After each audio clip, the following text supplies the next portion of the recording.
আজকের এই ভিডিওটা চাকরি প্রার্থীদের জন্য। বহু চাকরি প্রার্থী আছে যারা আগের যে সরকার বিভিন্ন রকম টালবাহানায়, কখনো ওবিসি কেসের সঙ্গে বা বিভিন্ন কেসে এই কেস ওই কেস করে সমস্ত রিক্রুটমেন্ট প্রসেস কিন্তু এক কথায় স্টপ ছিল।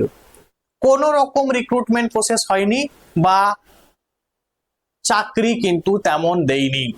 এক কথায় বেকার ছেলেদের জীবন থেকে বেশ কয়েকটা বছর কিন্তু কেড়ে নিয়েছে এবং যে নিয়োগগুলো করেছিল সেগুলো কিন্তু টোটালি করাপশনের সঙ্গে কিন্তু জড়িত ছিল। তাহলে নতুন যে সরকার তৈরি হয়েছে, নতুন সরকার এই যুবক বা যুবতীদেরকে তাদের 5 বছর ফিরিয়ে দিয়েছে।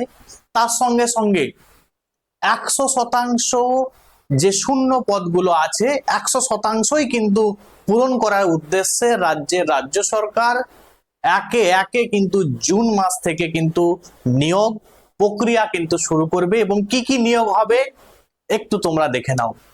একদম আমি 1 বাই 1 করে রেখেছি তোমাদের জন্য, সুন্দর করে তোমরা দেখে নাও।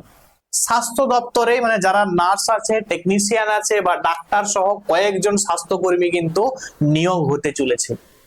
তার সঙ্গে সঙ্গে পঞ্চায়েত দপ্তরে তোমরা কিন্তু অলরেডি জেনেই গেছো, এটা কিন্তু আমাদের রাজ্যের যিনি পঞ্চায়েত মন্ত্রী তিনি কিন্তু দিলীপ ঘোষ তিনি কিন্তু ঘোষণা করেছেন যে এটা কিন্তু খুব দ্রুত কিন্তু এই নিয়োগটা কিন্তু হবে। 6500 এই ভ্যাকেন্সিতে কিন্তু নিয়োগ হবে। আচ্ছা, ক্লার্কশিপের তোমরা সবাই জানো যে 2023 সালে ক্লার্কশিপের একটি পরীক্ষা হয়েছিল, যে পরীক্ষাতে ভ্যাকেন্সি প্রায় 7 থেকে 8,000 এরকম ভ্যাকেন্সি ছিল। সেই যে ভ্যাকেন্সি ফিল আপ হবে মানে রেজাল্ট বেরোবে, ঠিক আছে, তার সঙ্গে সঙ্গে মিসলেনিয়াসের পরীক্ষাও হয়েছিল, সেই রেজাল্টও কিন্তু প্রকাশিত হবে খুব দ্রুতই। এবং নতুন করে আবার ক্লার্কশিপের কিন্তু আবার একটা নোটিফিকেশন কিন্তু আসতে চলেছে, খুব দ্রুত দেখবে ফর্ম ফিল আপ কিন্তু হবে।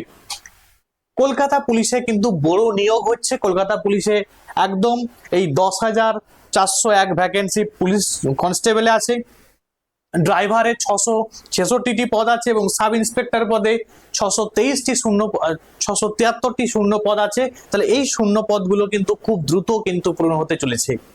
তার সঙ্গে সঙ্গে রাজ্য পুলিশে নিয়োগ, রাজ্য পুলিশে কনস্টেবল এবং সাব ইন্সপেক্টর পদে প্রায় 20,000 পদে কিন্তু পদ পূরণ হবে বা 20,000 পদে কিন্তু নিয়োগ হবে। খাদ্য দপ্তরে তোমরা নিশ্চয়ই জানো ফুড সাব ইন্সপেক্টর একটি পরীক্ষা হয়েছিল এবং যেটা টোটাল করাপশন হয়েছিল বা এক কথায় পুরো কোশ্চেন কিন্তু এদিক ওদিক ছড়িয়ে গেছিল। সেটা কিন্তু বিভিন্ন কেসের মধ্যে এখন জটিলতার মধ্যে কিন্তু ডুবে আছে।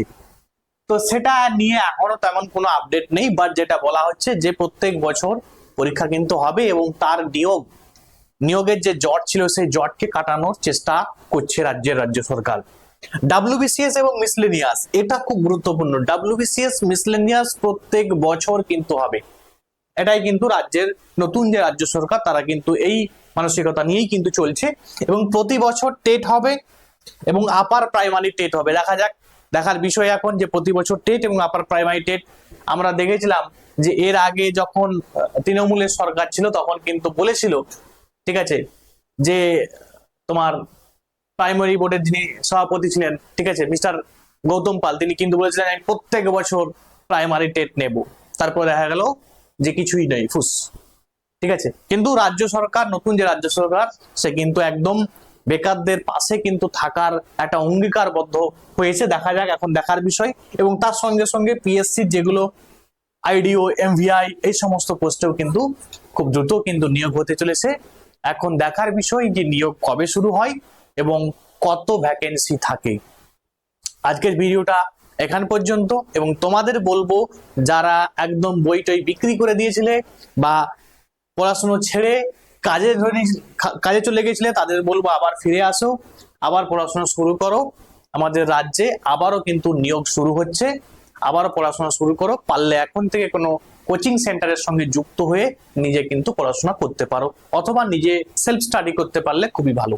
আজকে এখান পর্যন্ত, থ্যাংকস ফর ওয়াচিং।